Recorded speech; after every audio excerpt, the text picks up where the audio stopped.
சனி பகவான் அப்படின்னாலே எல்லாருக்கும் ரொம்ப பயம். பயப்படவே கூடாதுங்க. அவர் மிகப்பெரிய அற்புதமான ஒரு நீதிமான்.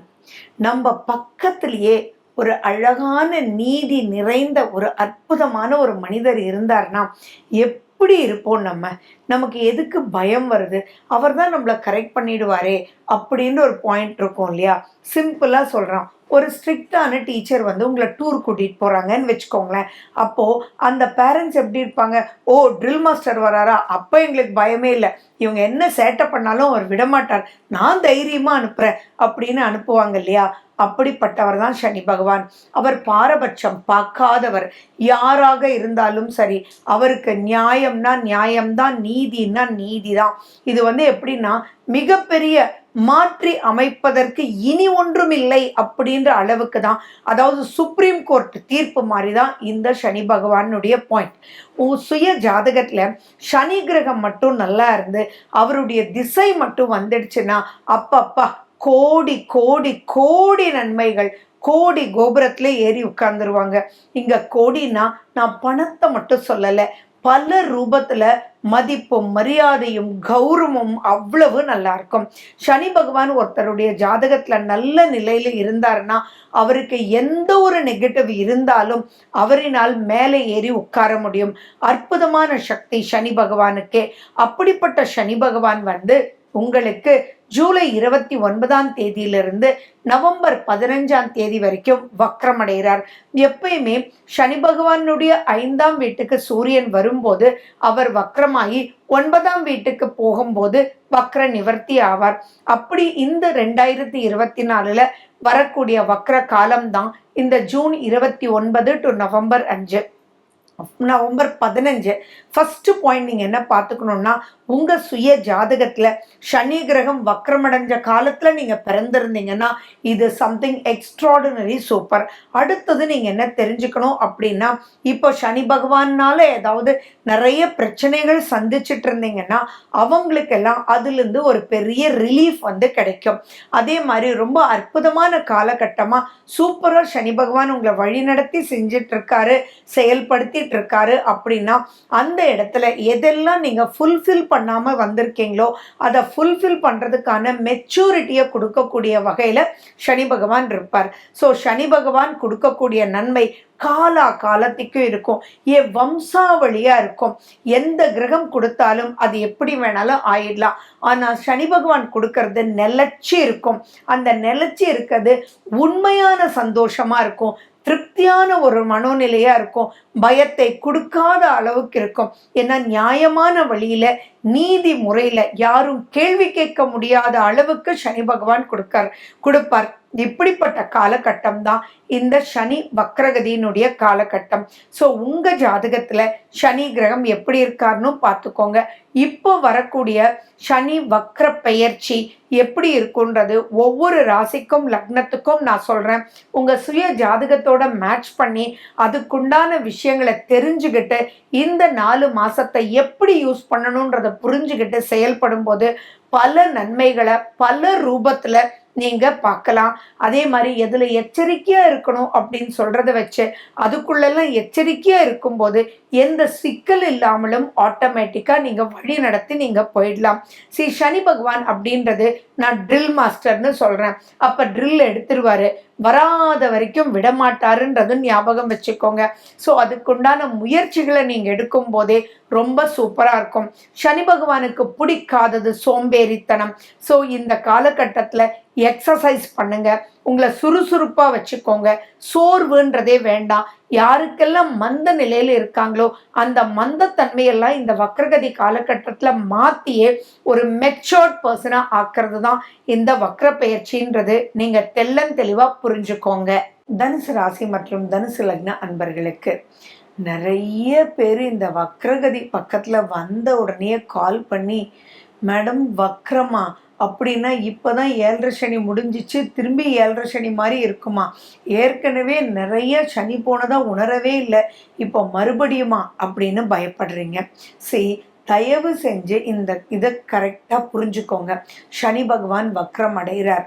ஆமாம், ஆனால் அவர் வந்து கும்பத்திலேயே தான் வக்ரம் அடைகிறாரே ஒழிய உங்களுடைய 2ஆம் வீட்டுக்கு அவர் வரலைன்றது நீங்கள் முதல்ல மனசில் தெரிஞ்சுக்கணும், புரிஞ்சுக்கணும். இதில் ஃபர்ஸ்ட் பாயிண்ட் வந்து உங்கள் சுய ஜாதகத்தில் சனி கிரகம் வக்ரம் அடைஞ்சிருந்தா நிறைய பாசிட்டிவான விஷயங்கள் நடக்கிறதுக்கு உண்டான வாய்ப்புகள் உண்டு. அது இல்லை அப்படின்னா பல விஷயங்கள் நல்லா இருக்கு, சில விஷயங்கள் கொஞ்சம் எச்சரிக்கையா இருக்கக்கூடிய வகையில இருக்கு. ஃபர்ஸ்ட் நன்மைகளை நம்ம என்னன்னு நம்ம பார்க்கலாம். சரி, இப்போ நிறைய நீங்க ஆசைப்பட்டிருப்பீங்க, அதுவும் நீண்ட நாள் ஆசையா இருக்கும், ஏன் பெரிய ஆசையா கூட இருக்கும். அந்த பெரிய பெரிய ஆசைகள் கூட இப்போ நிறைவேறக்கூடிய ஒரு அற்புதமான ஒரு காலகட்டம். ஃபார் எக்ஸாம்பிள், நீங்க வந்து இதெல்லாம் நம்மளால முடியுமா, சொந்த வீடெல்லாம் போக முடியுமா, என்னமோ மனசுல தோணிட்டே இருக்கு அப்படின்னு நினைக்கிறவங்களுக்கு கூட இப்போ திடீர்னு சொந்த வீடு அமையக்கூடிய வாய்ப்புகள், யாரோ வந்து உதவக்கூடிய அமைப்புகள். அதாவது உங்களுடைய அப்பா கிட்ட யாராவது கடன் வாங்கியிருக்கலாம், இப்போ அப்பாவே இல்லாம கூட இருந்திருக்கலாம். ஆனா அவங்க வந்து, தம்பி உங்க அப்பா கிட்ட நாங்க கடன் வாங்கியிருந்தோம், உங்ககிட்ட சொன்னாரா இல்லையான்லாம் தெரியாது, பல தடவை எங்களை கேட்டார், அப்போ எங்களால் கொடுக்க முடியாத ஒரு சூழ்நிலை, இன்னைக்கு நாங்கள் எதிர்பார்த்த பணம் வந்துடுச்சுப்பா, இந்தாப்பான்னு சொல்லி கொடுத்து, அதன் மூலிமா என்னடா இது நடக்குது அப்படின்னு சொல்லிட்டு உங்கள் பெரிய பெரிய ஆசைகள் நிறைவேறக்கூடிய ஒரு அற்புதமான ஒரு காலகட்டமாகவே இருக்கும். உங்களுக்குள்ள பயமாக கூட இருக்கும்.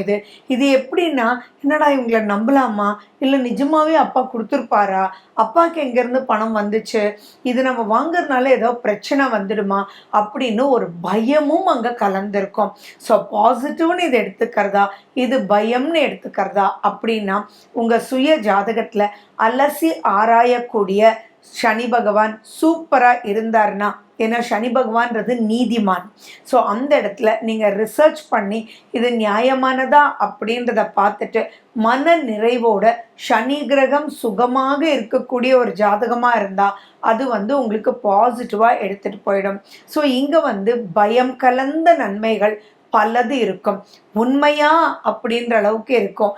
எதிர்பார்க்காத லெவலுக்கு, ஃபார் எக்ஸாம்பிள், சின்னதாக ஒரு வண்டி வாங்கலான்னு நீங்கள் போவீங்க, அங்கே பார்த்தீங்கன்னா இதுக்கு முன்னாடி மேபி ஒரு 5-6 இயர்ஸ் பிஃபோர் நீங்கள் வாங்கணும்னு போகும்போது, இல்லை தம்பி இதுக்கெல்லாம் கிடைக்காது, இதுக்கெல்லாம் லோன் கொடுக்க மாட்டோம் அப்படியெல்லாம் சொல்லியிருப்பாங்க.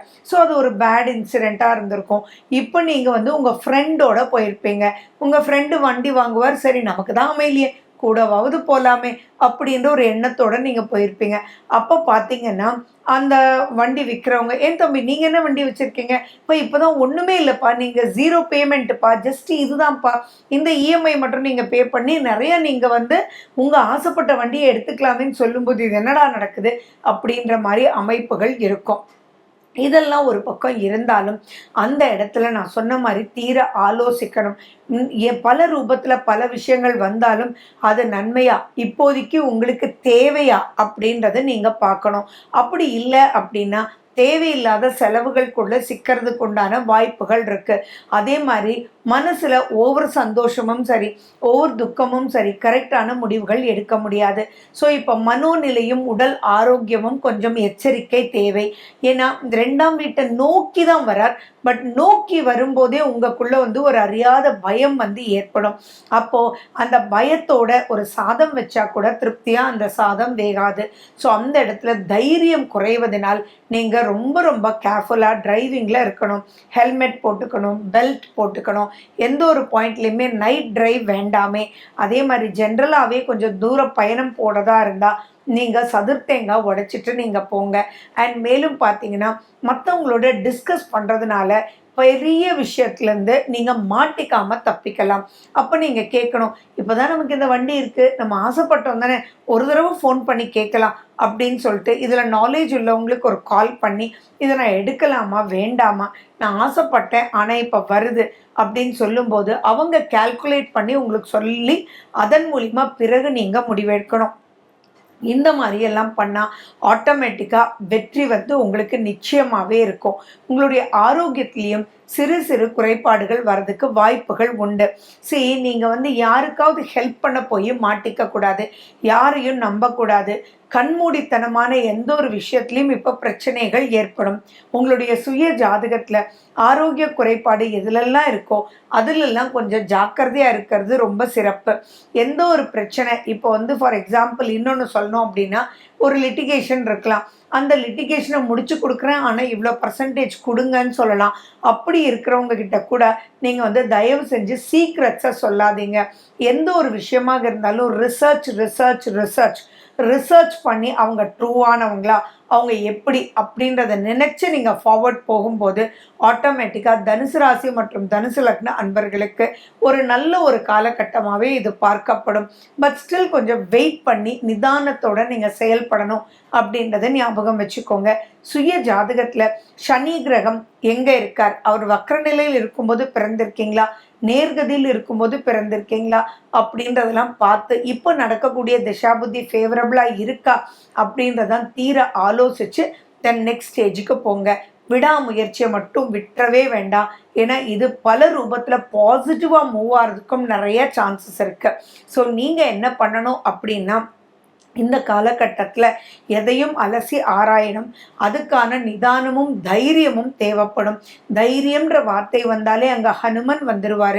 ஹனுமன் சாலைசா கேளுங்க, ஹனுமனுடைய கோயிலுக்கு போயிட்டு வாங்க, வெத்தலை மாலை போடுங்க, வெத்தலையை உட்கொள்ளுங்க. இதெல்லாம் நீங்கள் செய்ய செய்ய செய்ய உளுந்து நிறைய சாப்பிடுங்க. நீங்கள் மற்றவங்களுக்கு தான தர்மம் பண்ணுங்க, முடியாதவங்களுக்கு உதவுங்க. கை கால் தட் இஸ் ஊனமுற்றோருக்கு இன்னும் நீங்கள் நிறைய என்னென்ன முடியுமோ உதவிகள் செய்யுங்க.